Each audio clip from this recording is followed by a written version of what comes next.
In the early 16th century, behind the stone walls of a vast palace, beat the heart of one of history's greatest empires. Sultan Suleiman was a ruler who commanded the world. His armies stood at Europe's gates, and his name echoed everywhere. But this story was not written with conquests. It began with a glance in the quietest corner of the palace. The smile of a slave would change the fate of a ruler. Her name was Hürrem. According to legend, she was born in a small town in what is now Ukraine. The daughter of a priest, she woke each morning to the smell of bread and the sound of church bells. But one night, flames appeared on the horizon and everything changed. A raid by the Crimean Tatars turned her village into hell. Homes were burned, men were slaughtered, and women were chained. Hurrem heard her mother's final scream when she was only 17. When they arrived in Constantinople, the noise of the slave market filled the sky. Merchants, traders, palace agents, each searched for a face, a body, a future servant. The Valide Sultan's men were there that day, carefully choosing new concubines for the palace. When Hurrem's red hair caught the sunlight, a murmur spread through the crowd. Her beauty was unconventional, yet her eyes carried a strange warmth. Her chains were removed for a few coins, but what was bought that day was not freedom. It was destiny. Life inside the palace was unlike the world outside. Every breath was measured, every smile carried meaning. Hurrem was trained in palace etiquette.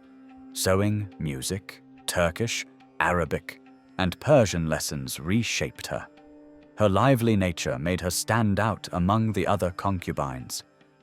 That was why her name, once Aleksandra from Ruthenia, was changed to Hürrem, the cheerful one.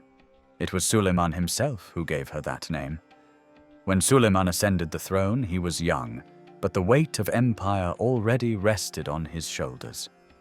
Each new concubine who entered the palace meant nothing more to him than duty. But when Hürrem was brought before him one day, the air in the palace seemed to shift. She did not impress him with beauty or jewels, but with her words. In her eyes, he saw not fear, but courage. That meeting altered the course of history. Hürrem was no longer just a concubine. She became a woman who held the Sultan's attention. Her intelligence, her manner of speech, even her laughter echoed through the palace halls. Other women grew jealous, and Mahidevran, the former favorite, felt her place slipping away. Hürrem knew that silence could now be deadly. An invisible war began inside the palace. Mahidevran wanted her son to be heir. Hürrem fought for her own children's future. It was not only a struggle between two women, but between two worlds. One rooted in tradition, the other in change. And Suleiman's heart stood at the center of that conflict.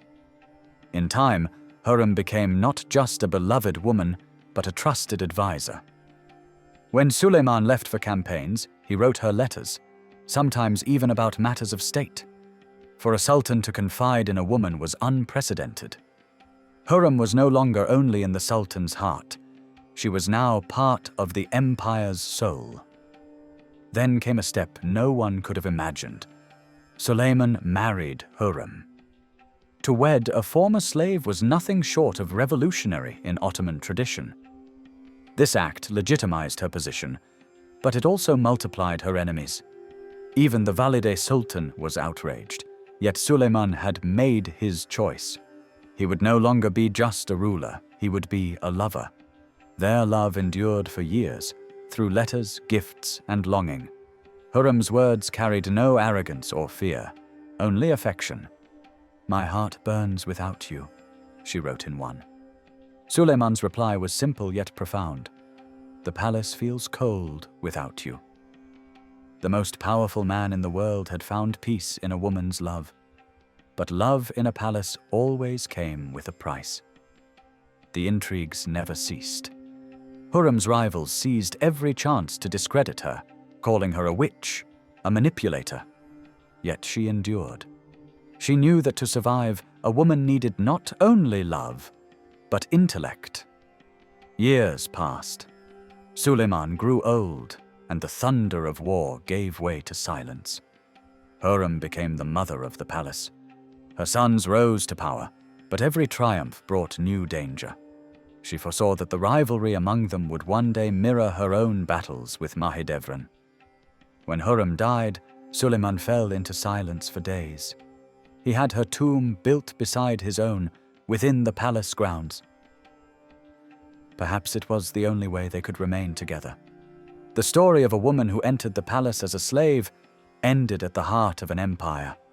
Even today, it is said that in the quiet rooms of Topkapi Palace, a whisper drifts through the air. I am Hurrem, and this palace changed with me. Their love was not merely between two souls. It was the story of an era, as delicate as silk and as sorrowful as tears.